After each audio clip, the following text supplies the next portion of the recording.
아니했지라.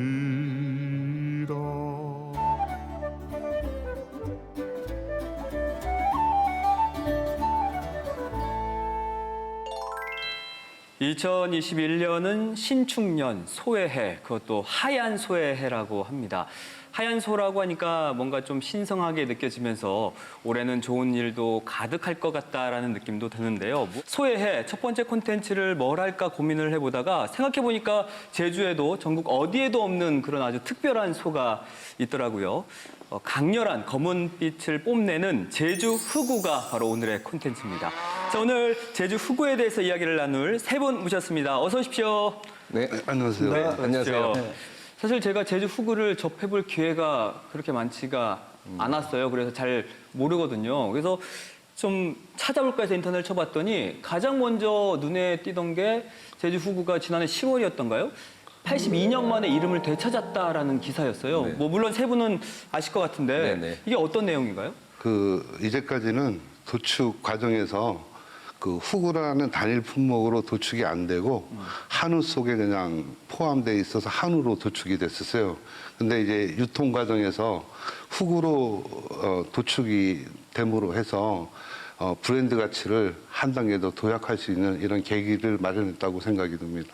그러니까 품종이 등록이 된 건데, 네. 네. 그럼 이게 정확히 어떤 의미인가요? 품종이 등록됐다라고 하면 그러니까 이제까지는 그 소고기 생산 이력제에서 그 모든 소가 도축이 되면 그 80만 두 정도 2020년도에 작년에 도축이 됐거든요.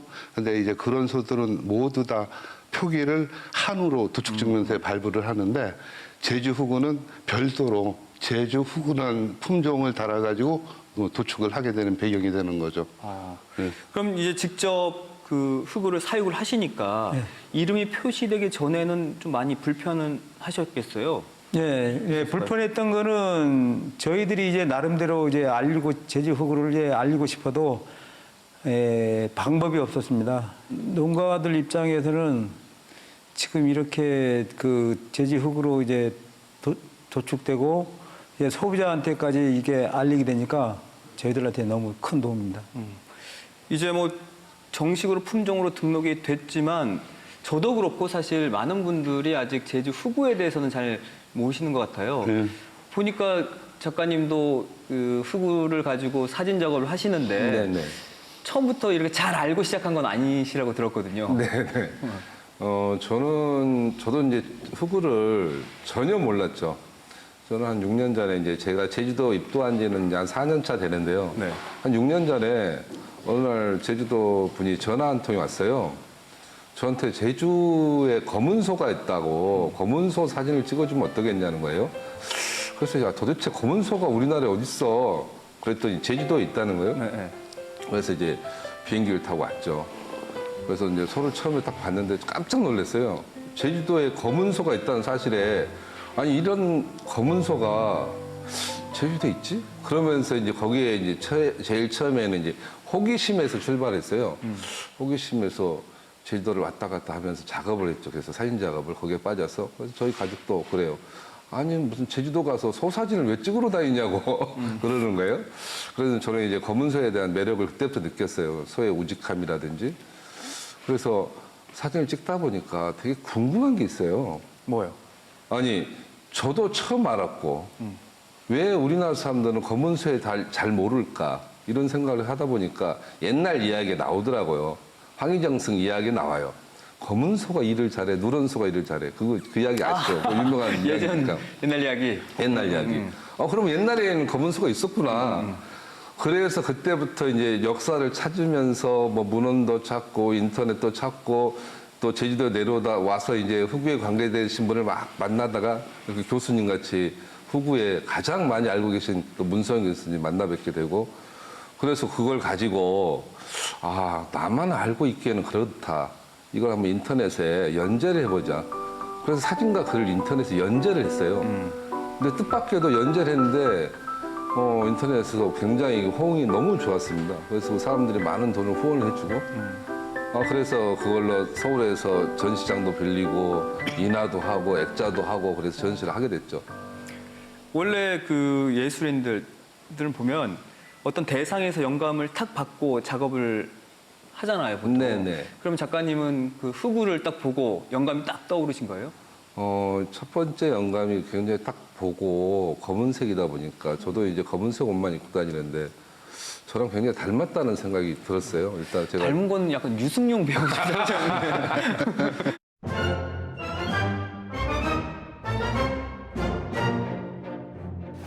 어떤 소위 이제 검은색에서 풍겨나오는 그 강인함, 굉장히 우직함, 또 소의 도도함 그런 게 굉장히 저한테 다가오더라고요. 그러면서 소의 눈을 바라보니까 소의 눈이 뭔가를 계속 말을 하고 있다. 저한테 이야기를 하고 있다는 것을 받게 됐어요. 그래서 저는 이제 소의 이제 두상을 주제로 작업하고 있습니다. 네.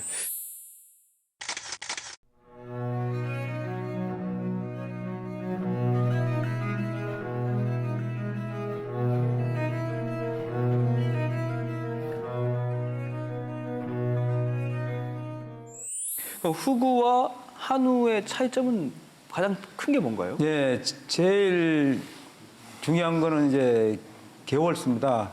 일반 한우 같은 경우에는 28개월에서 30개월령이면은 비육을 해서 출하를 합니다. 소비자한테까지. 네.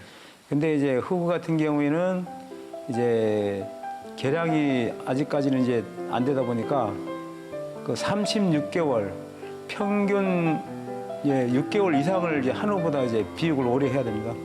하다 보면 이제 축사에 있는 기간도 오래 가고 하다 보면 농가 입장에서는 사실 큰 이득이 없습니다. 없어도 나름대로 이제 제가 이제 제주에서 이제 살면서 후구를 한번 도전하는데 이제 일조해보자 해서 이제 하게 된 겁니다. 그리고 들어보니까 유독 또 이 후구가 모성애가 강하다라고 하더라고요. 예. 그 일반 한우도 마찬가지지만은 그 흑우 같은 경우는 더 하는 것 같아요. 우리가 이제 송아지를 이제 분만했을 때 가서 이제 만져주려고 이제 가면은 경계를 심해요. 심지어는 이제 사람이 들어가면 주인도 이제 그렇게 순하다가도 사람을 이렇게 받아요. 그러니까 항상 그걸 감안해 가지고 가야 돼요. 뭐 다 그러는 건 아닌데 대부분 한우보다는 조금 그렇습니다. 좀 까다로운 예, 편이네요. 그러니까 네. 이제 그 방목지에서 예를 들어서 얼마나 흑우가 똑똑한지 송아지가 아파서 주사를 놓으면 다음 날 다시 주사 놓으려고 가보면 숨어서 안 나와요. 아는구나. 안 나와. 또 주사 놓는다고 딱 안 나오고 그리고 이제 분만했을 때 이제 야생형 기질이 있어서 덤불 속에 이렇게 숨겨놔요 송아지를. 그래서 어미소가 돌아다니다가 까치나 까마귀가 송아지 옆에 접근하면 쏘살같이 달려가서 이제 보호하는 그런 모성애 본능도 있고 또 하나 재미있는 거는 이제 일반 한우와 이제 흑우가 싸움하잖아요. 수소끼리 싸움을 하면 예를 들어서 흑우는 500kg고 한우는 650kg 정도 돼서 이제 싸움을 딱 하다 보면 자기가 불리하잖아요. 그러면 일단 도망가서 동산 위에 서 있습니다. 동산 위에 서 있으면 한우는 밑에서 올라오면서 그 지형을 이용해서 싸우는 거죠. 그러다가도 그렇구나. 불리하면 가시덤불로 유인해요. 그러면 소들이 싸우면서 가시덤불에 이렇게 찔리면 너무 힘들잖아요. 그래서 이제 한우는 도망가려고 하면 이제 그때는 이제 후구가 이겼다고 그런 게 똑똑하네. 있죠. 예, 똑똑하죠. 아주 똑똑합니다. 이야기를 듣고 보니까 이제 우리 네. 대표님이 예. 한우보다는 흑우가 약간 돈이 많이 든다고 하셨는데 네. 흑우가 좀 이게 바뀔 요량은 없나요? 아, 있죠. 근데 이제 그런 그 배경에는 한우는 이제 전국 단위로 키우다 보니까 그 품종 개량이 굉장히 잘 돼 있었어요. 근데 이제 흑우 같은 경우는 멸종 위기까지 갔잖아요. 그러면서 품종 보존만 했지 그렇게 소비자들을 위한 쪽으로 어떤 고기의 질을 올리다든지 이런 고민이 전혀 없었죠. 그래서 흑우는 그 품종 보존 차원으로만 키워지다 보니까 개량이 안 되고 원래 또 유전학적으로 체형이 굉장히 왜소합니다. 그래서 그런 핸디캡을 갖고 있어요. 그래서 이제 그 대신 고기 맛은 제가 생각하기에는 뭐 최고 수준이라고 평가하고 싶어요. 네, 교수님께서 흑우가 진짜 맛있다고 하셨으니까 뭐 백문이 불여일견이라고 직접 한번 맛을 보는 시간을 준비를 했습니다. 제가 강력하게 제작진한테 요청을 했는데 그러니까 요청을 받아들여졌어요. 그래서 지금 보니까 두 접시가 있어요. 이게 한우인 것 같고, 그렇죠? 그리고 이게 바로 오늘의 그 주인공 제주 후구입니다. 비교해 보면 일단 확실히 후구 쪽이 마블링이 적은 것 같아요. 네. 네. 어떤 차이가 있어요? 고기 육질이 좀 탄탄합니다. 차이점은 일단 육안으로 볼 때도 그렇게 느껴져요. 네. 지금 보시면 색상이 좀 짙지 않아요? 후구가 그러니까요. 좀 옥빛으로 나오죠. 예, 이거는 이제 후구가 그 멜라닌 호르몬이 좀 높게 나와요. 검은색이다 보니까 그래서 이제 그런 게 보이고 또 이 식감은 후구는 그 씹히는 질감이 육류의 그 원초적인 맛. 그냥 와규나 한우는 입에 살살 녹지 않는 그런 컨셉인데 후구는 좀 거칠어요. 씹히는 질감이 분명히 있고 그 대신 씹어서 삼킬 때 그 입안에서 향이 그대로 퍼져나가죠. 풍미가. 예. 그럼 그 풍미를 한번 직접 예, 느껴보죠. 느껴보시도록 하죠. 이게 한우의 중심 부위고요. 또 준비한 게 똑같은 부위죠. 등심인데 이거는 오늘의 주인공의 후구입니다. 네. 향이 벌써부터 올라오네요. 저 얇은 쪽에 육즙이 올라오고 있잖아요. 예. 이거 되게 얇아요? 네. 이거 탔지 않았나?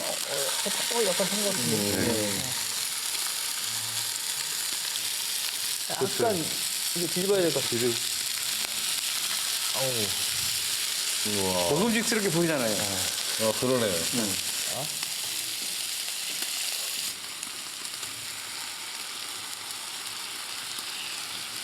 대표님이 도와달라고 하시죠. 잔소리 들만 하죠, 제가. 이거 후구. 저만 제가 그런 거.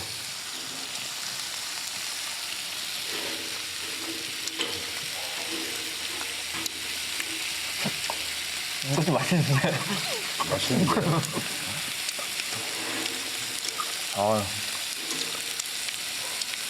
근데 약간 조금 퍽퍽한 느낌이 조금 들죠. 너무 구워서 그런가? 특히 그냥 있잖아요. 이거 겉에만 이제 구분하면 되게. 저도 이렇게는 처음 먹어봐요. 비교하면서. 예, 비교하면서 먹어봐요. 이건 처음 먹어봅니다.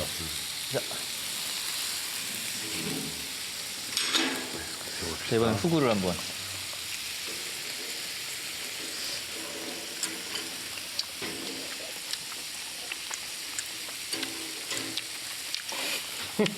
어떻게 생각해요? 맛있네요. 다르죠? 아니 약간 결이 좀 씹으면 네. 약간 느껴지는 게 되게 신기하다, 맞죠? 네. 그 장조림 먹을 때 그런 결 느낌이 훨씬 살아있네. 그런 느낌. 결이 그리고 일단 느껴져요. 육즙이 아까 한우도 나쁘진 않았지만 이 후구는 비교할 수 없을 정도로 그냥 팍 입안에 그냥 팍 네, 퍼지는. 육즙이 이제 육향이 입안에서 쫙 퍼지는 거 느껴져요. 씹을수록 육즙이 계속 많이 나와요. 그래서 결론은 이거 아까 후구는 퍽퍽했는데. 향으로 먹는 소고기다. 향으로 먹는 소고기다. 근데 느낌인지 모르겠는데 약간 짭짤한 그런 느낌도 나요. 그러니까 이게 그 원래 후구가 방목하면서 키워지면서 토양내나 목촌에 바다 해풍이 올라와서 거기서 이제 그 코팅이 돼요. 거기 그러면서 그 목촌에 광물질들이 이렇게 입혀져서 소들이 섭취를 하게 되죠. 그러면서 진화하다 보니까 그런 미량 요소 함량이 굉장히 고기 내에 많고 불포화지방산이나 이제 이런 영양학적으로도 이제 올레인산도 높고 그런 형태를 보입니다. 그럼 이게 과학적으로도 증명이 된 건가요? 그럼요. 올레인산이나 리놀렉산, 감마 리놀렉산 이런 함량이 이 한우보다는 배로 차이 나고 와규보다도 우수하고 그런 게 나오죠. 그러니까 빨리 이거를 연구도 해주시고 이래가지고 또 잘 키워주시고 이래서 많은 분들이 좀 이 맛을 느낄 수 있게. 예, 제가 하여튼 잘 만들어서 국내를 넘어서 정말 세계적인 브랜드로 한번 도전해보고 싶고 유럽 레스토랑에서 고기로 스테이크가 스테이크, 맞아요. 만들어서 나가는 것도 저희 네, 꿈입니다. 맞아요. 제주 브랜드 그 흑우 브랜드를 딱 걸고 맞죠. 아, 빨리 그런 날이 왔으면 좋겠습니다. 네. 네.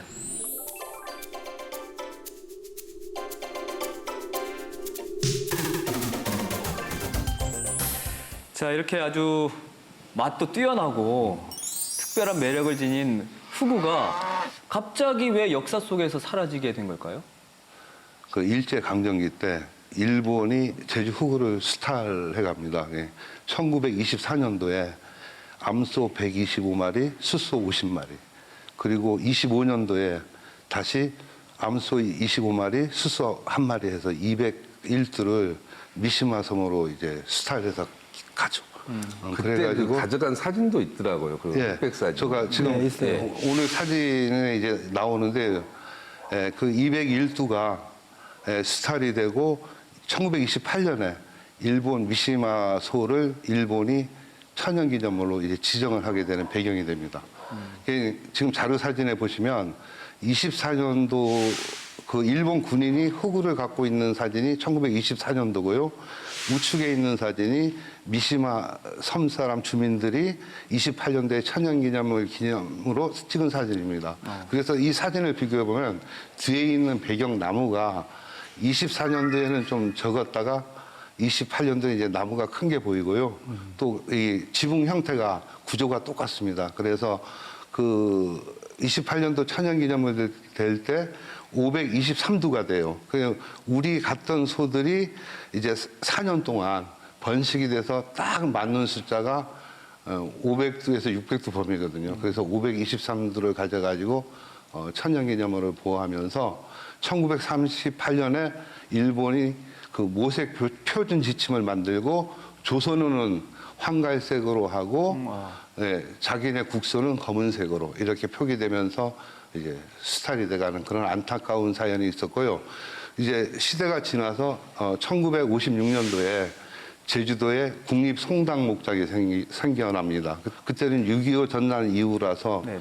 제주도가 너무 힘들고 국가도 힘들었지 않습니까? 그래서 그 정책을 육량 위주 큰 소로 외래종 소를 도입해다가 큰 소로 만들면서 브라마와 산타크루시스라는 품종을 가져와 가지고 이제 거기서 사육이 되면서 이제 그 소들에 의해서 제주도가 그 유구하고 교잡되는 형태로 이제 계속 진행이 되는 거죠. 지금까지. 예, 그러면서 세월이 흘러서 한우 암소나 후구 암소에 외래종 소 순놈이 섞구나. 와서 교배를 네. 해서 이제 섞어지는 거죠. 그렇게 인공 수정되면서 국책 사업으로 하다 보니까 어쩔 수가 없는 상황이었거든요. 모든 소가 이제 교잡이 돼서 거의 1%도 안 되는 후구와 제주 한우가 있었습니다.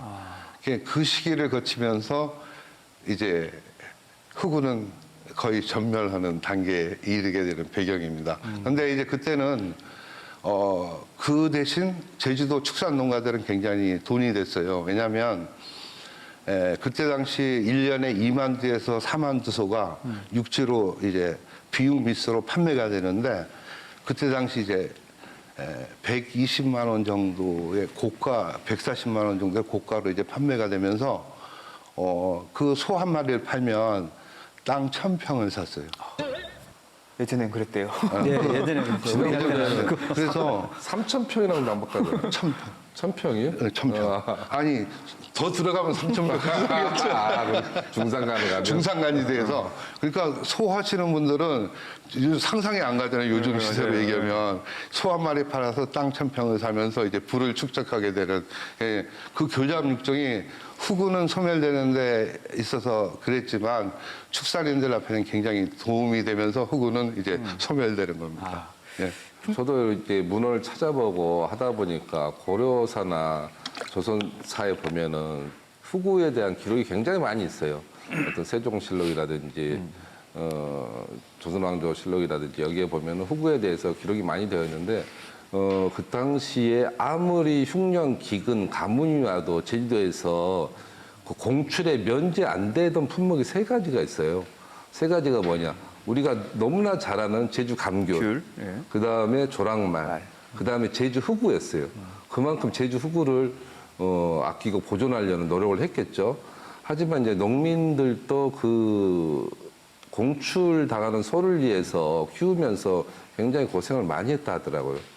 그리고 또, 좀 아이러니한 일화가 가파도에 1750년도에 영조 26년에 보면 가파도에서 흑우를 보존하기 위해서 목장을 별둔장이라 목장을 해서 별둔장. 예, 여기서 흑우만 키워라. 그때 그 당시에는 가파도가 무인도였어요.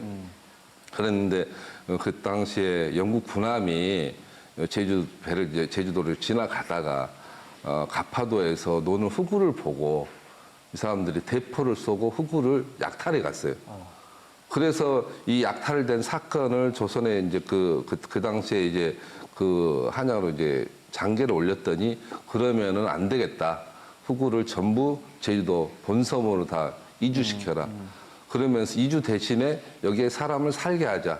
그러면서 가파도가 유인도가 된 거죠. 사람이 살게 됐다고 하더라고요. 그래서 저는 이제 가끔 사진 찍으니까 가파도 이제 보리 청보리 축제 가거든요. 네. 근데 만약에 그때 그런 일이 없었으면 지금 가파도에 청보리와 흑우가 함께 노는 정말 세계적인 관광 명소가 되지 않았을까 그렇게 생각돼요. 네, 지금까지 뭐 제주 흑우의 역사도 좀 짚어봤는데 사실 일제강점기에 수탈까지 당해서 정말 거의 멸종 위기에 놓였던 제주 흑우를 다시 되살리기 위해서 또 우리 교수님께서 많은 노력을 해오셨지 않습니까? 예, 노력했죠. 1986년도에 제가 우연히 그 소 달구지 끌던 흑우를 본 거예요. 그래서 저도 그때 당시에 암소들은 봤지만 수소는 처음 목격하게 되거든요. 그래서 이 소를 보존해야 되겠다 해서 그때 당시 정액을 채취해서 영하 190도로 이제 동결 보존을 100스트롤 만들 그 한 개당 이제 1스트롤이라 그러는데 한 번 수정할 때마다 한 개씩 사용하거든요. 그걸 약 100개 정도 만들어서 보관을 해놨죠. 네. 그러다가 이제 6년이 지나서 92년도에 축산진흥에서 우리 전창익 소장님이 농가에 돌아다니면서 흑우를 사야 되겠다 해서 이제 전화가 왔더라고요. 그래서 좋은 일이다 하자 해서 이제 같이 해서 우도까지 가면서 그 주변의 축협이나 수정사분들께 어디에 흑우가 있나 이제 알아보고 또 여름에는 마을 공동목장에 우리가 직접 가서 찾아가서 어디가 흑우 있나를 찾으니까 그때 당시 마을 공동목장이 소가 한 500에서 600두 정도로 키워져요. 그래서 한 2,000두 정도 되면 거기서 하나 정도 나올 때, 그 정도 나올 때 이제 그 흑우를 구입을 해서 10마리, 4마리에서 14마리를 해서 제가 가서 검사를 해보니까 전부 나이든 할머니다 보니까 거의 불임인 거예요. 그래가지고 그때 당시 전부 임신이 안 될 그런 상황이라서 그 소들을 난임 치료해서 임신을 시켜서 첫 해 이제 4마리가 탄생을 합니다. 그래가지고 그 4마리가 탄생해서 이제 증식이 되면서. 그 92년도. 92년도. 네. 예. 그때 그 4마리가 탄생하면서 이제 축산진흥원에서 이제 번식이 계속 진행됐고요. 그러다가 이제 2007년도 들어서서 우리 박세필 교수님이 제주대학교로 이제 줄기세포 연구센터를 만들면서 내려오시게 됩니다. 이제 그때 당시 2007년도부터 출범해서 2008년, 9년도에 이제 그 흑영돌이, 흑올돌이가 태어나거든요. 네. 흑우순이까지. 근데 이제 그 올돌이 같은 경우는 2년 전에 이미 죽었었습니다. 그러니까 2006년 정도에 죽었고 했는데 그 죽기 전에 이제 체세포를 냉동 보존해놨죠. 그 죽은 소를 이제 복원을 한 겁니다. 체세포 복제. 예, 그게 체세포 복제 기술이죠. 네. 그래서 이제 올돌이가 나왔고요. 그 올돌이는 우리 흑우 중에서 가장 우수한 소였습니다. 그런데 죽었지만 그렇게 복원을 했고, 그리고 이제 흑우순이라고 암소 중에서 가장 우수한 소도 이제 복원을 했는데, 그거는 세계 최초로 그 체세포를 만들어서 영하 196도에 보관했다가 꺼내가지고 대리모 자궁에 바로 이식을 해서 출생한 거거든요. 그냥 이런 일들이 우리 제주도에서 제주대학교에서 이런 첨단 과학이 이루어지면서 국가에서도 그 아주 우수한 연구 과제로 이제 인정을 받아가지고 2015년에는 제주대학교 후구연구센터가 이제 출범을 합니다. 그러면서 출범을 해서 지금 이제 5년 차에서 6년 차 넘어가는데 지금 우리 강태백 대표님 농가들이랑 해서 후구를 이제 계속 연구하고 진행하면서 사업화하는데 노력하고 있고요. 이런 거 계기로 해서 후구가 좀 대량 증식되고 사육 기반이 만들어지도록 우리 연구진도 계속 노력을 하겠습니다. 그러면 농가에서 다시 제주 후구를 키우기 시작한 건 언제예요? 농가는 그 아까 제가 그 92, 93년 이제 진흥원에서 하고 네. 한 7년 후에 그때부터는 이제 농가들도 그 원하는 농가를 도에서 정책적으로 사육하기 시작을 했죠. 제주 후구가 지금 제주에 몇 마리가 되나요? 천연기념물로 보호되고 있는 축산진흥원에요. 네. 지금 한 250도 정도? 250도. 그 정도 송아지까지 해서 있고요. 나머지는 농가는 지금 좀 개체 수가 좀 줄었습니다. 그래서 한 1,300도 정도? 그 정도 범위로 보시면 될 겁니다. 근데 천연기념물인데 우리가 이 제주 후구를 먹어도 되는 건지도 좀 걱정되는데. 걱정되죠? 네. 그걸 많이 물어보더라고요. 천연기념물인데 오늘 그걸 먹어도 되는 건지, 그리고 또 제가 이제 그림을 그리는 작가니까 작가님 또 후구를 드세요? 저는 이제 후구를 이 사진을 작업을 하면서 잘 안 먹게 되더라고요. 저도 개인적으로. 근데 드셔보긴 하시고. 네, 그렇죠. 예, 예. 맛은 굉장히 좋습니다.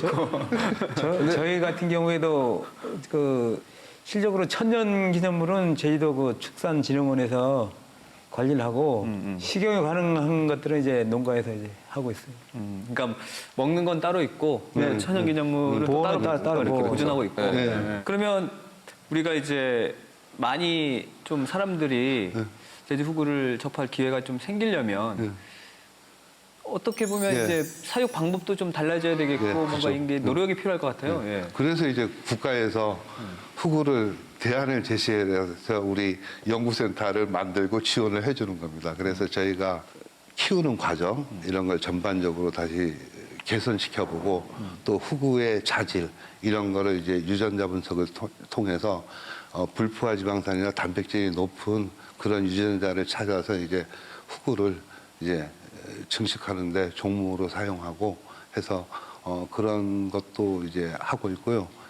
또한 이제 그 진흥원에 있는 23마리 종물을 체세포를 다 떼서 저희가 냉동 보존해 있으면서 이제 그 어떤 질병이 오더라도 이제 대응할 수 있는 그런 준비까지 다 해놓고 일단 뭐 농가들이 너무 아쉬워하거든요. 근데 저도 이제까지 진행하면서 나름대로 굉장히 노력은 했었습니다. 그래서 저희 연구센터는 연구센터대로 이제 나름대로 농가의 애로사항을 청취해서 이번에 그 후구 그렇게 지리적 표시라든지 네.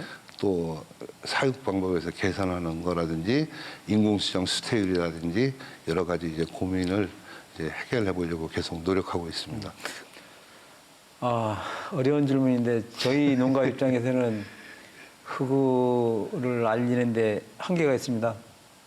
나름대로 이제 저희들은 후구를 이제 안전한 이제 먹거리로 생산해서 소비자들한테 다가갈 수 있도록 이제 노력하는 게 알리는 거 아닌가 생각합니다. 저는 이제 전업 작가로서 이야기를 하자면 저는 개인이 전업 작가잖아요. 그리고 그림을 그리고 있고 뭐 사진 작업을 하고 있고 그리고 올해가 또 소해해니까 제가 이제 소 작업에 떠나서 후구를 가지고 다양한 콘텐츠를 지금 만들어 가는 중이에요. 최근에는 뭐 후구로 그 만들어진 작은 인형이라든지 이런 소품을 어느 그 간물 염색하는 업체랑 해서 서로 MOU 계약을 맺어서 뭔가를 지금 만들어가는 중입니다. 그러면서 일단은 제가 개인적으로는 호구를 널리 알리고 싶어요. 그 작업을 계속 해왔듯이. 그래서 제가 가장 좋아하는 글이 우보천리입니다. 우직한 소의 걸음이 천리를 간다. 그래서 따박따박 걸어가다 보면은 언젠가는 좋은 결과가 있지 않을까 이렇게 생각합니다. 네. 그리고 말 같은 경우에는 방목지에 이렇게 말들을 풀어가지고 이렇게 그런 경우를 많이 보잖아요. 네네. 그러면 사람들이 와가지고 그렇죠. 사진도 찍고 예. 관광 명소가 되기도 하는데 네. 후구도 그렇게 하면 얼마나 좋을까라는 생각을 저도 그 좀 생각 굉장히 많이 했어요. 해요. 예. 예, 후구도 정말 방목장에 제주도에서 한 군데 있으면은 굉장히 궁금해하거든요. 저한테 후구는 도대체 어디서 가면 볼 수 있냐. 그죠? 후구를 쉽게 볼 수가 없어요. 네. 이렇게 차를 타고 이렇게 쭉 다니다 보면은 그 방목하고 있는데 한우 사이에 검은 소들이 몇 마리 있어요. 그러면 그걸 잘 찾아보시면 되는데 보통 관광객들은 그냥 지나치죠. 그래서 그런 방목장이 제주도에 있으면은 너무 좋을 것 같아요. 또 방목장과 더불어서 뭐 박물관이든지 갤러리도 있으면은 뭐 저도 제 작품을 뭐 다 거기 기증하고 싶은 그런 생각도 있습니다. 후구 전용 목장은요, 저는 그런 생각을 해요. 그 문화적인 측면에서 그 조선시대 목장을 재현하는 겁니다. 아까 말씀드렸던 자성, 이런 거를 그대로 살려서 마을 공동 목장이 지금 제주도에 한 40개 좀 남아있거든요. 예, 그런 데를 이용한다든지 해서 그 자성을 테마로 해서 그대로 이용해서 우리 갈중이 있잖아요. 그런 그 유니폼을 입고 태우리들이 전통적으로 이제 그 후구를 방목하는 모습을 재현해서 관광객들이 다니면서 차에서도 볼 수 있는 그런 분위기를 꼭 만들고 싶어서요. 그럼 저가 하겠습니까? 누가 해야 될까요? 도에서 해야죠, 도에서. 그래서 그런 게 연출이 되고 또 저 꿈은 거기서 키워진 소들이 유기농 인증을 받아서 어린애들 이유식 고기, 어린애들 단백질이 굉장히 필요하지 않습니까? 그 애들 이유식 고기를 우리 흙으로 한번 만들어서 좋다. 판매를 6차 센터와 연계해서 그런 걸 꼭 만들고 싶은 게 저 꿈입니다. 네. 자, 소망들 다 이루시길 바라겠고요. 지난해 참 코로나19로 많이 힘들었잖아요. 올해도 마찬가지일 수도 있을 것 같다라는 생각이 드는데 하루빨리 이제 종식이 됐으면 좋겠고 정말 이 어려움, 고난들을 정말 그 후구의 걸음처럼 우직하게 또 당당하게 헤쳐나가는 그런 한 해가 됐으면 좋겠습니다. 오늘 세 분 진심으로 고맙습니다. 네, 감사합니다. 고맙습니다. 감사합니다. 네.